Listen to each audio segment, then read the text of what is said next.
Hi friends. Hi friends, कसे आहात? कसे आहात? तर आज मम्मा दृष्टीला एक गोष्ट सांगणार आहे, टोपीवाला आणि माकडांची. हो ना दृष्टी? तर व्हिडिओला लाईक करा आणि हाईप करा ना दृष्टी. चला गोष्टीला सुरुवात करू आपण. दृष्टी, तर आजची गोष्ट आहे माकड आणि एक टोपीवाल्याची. काय तर एके दिवशी एक टोपीवाला आपल्या टोप्या घेऊन जंगलातून जात असतो. तर त्याला आहे ना झोप लागते. काय तर तो काय करतो, आपली टोप्यांची टोकरी की नाही खाली ठेवतो आणि म्हणतो मी आता इथं थोडा वेळ झोपतो आंब्याच्या झाडाखाली. मँगोचं झाड असतं काय, आणि झोपतो. पण त्या मँगोच्या झाडावर खूप सारी माकड बसलेली असतात. काय मग ती माकडं काय करतात, ते टोप्या बघून बघतात आणि खूप खुश होतात. मग प्रत्येक माकड येतं, खाली उतरतं झाडावरून आणि सगळेजण एक एक टोपी घेतात आणि आपल्या डोक्यावर घालतात आणि नाचायला लागतात आणि खेळायला लागतात. काय खूप खुश होतात ते टोप्या बघून, त्यांना खूप आवडतात. तर मग टोपीवाला झोपलेला असतो. मग नंतर तो उठतो, बघतो इकडे इकडे इकडे इकडे बघतो. अरे माझी टोपी कुठे गेली, टोपी कुठे गेली, तो शोधतो, इकडे शोध तिकडे शोध. मग त्याला टोपी सापडतच नाही. तरी पण मग बघतो, अरे वरती माकडं आहेत झाडावर, आंब्याच्या झाडावरती माकडं बसलेली असतात, त्यांनी त्याची टोपी घातलेली असती.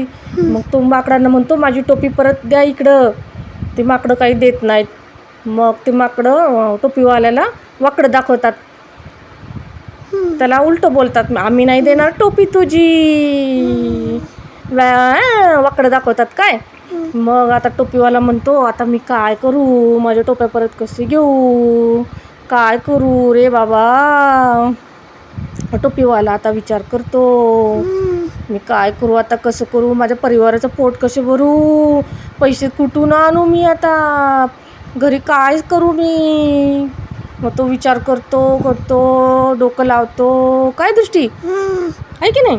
मग विचार करतो मग तो काय करतो, तो की नाही आपली टोपी काढतो. एक बुद्धी लावतो, तो बुद्धीचा वापर करतो. आपली टोपी काढतो डोक्याची आणि खाली खाली फेकून देतो, खाली टाकतो त्याच्या टोकरीत. मग टोकरीत टाकली का नाही टोकरीत, तर दुसरी माकडं बघतात ह्यानी टोपी खाली फेकली, तर ती माकडं पण त्याची नक्कल करतात आणि ते पण त्याच्या टोकरीत टोप्या टाकून देतात. तर अशा तऱ्हेने टोपीवाल्याला त्याच्या सगळ्या टोप्या परत भेटतात. हो की नाही.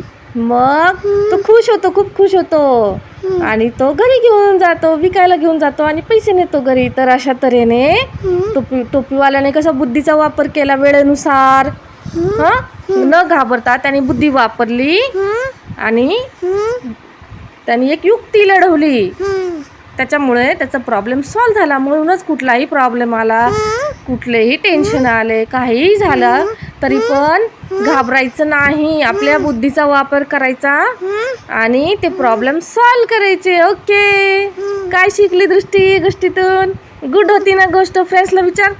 गुड होते ना गोष्ट friends. Bye bye, take care. Bye bye, take care.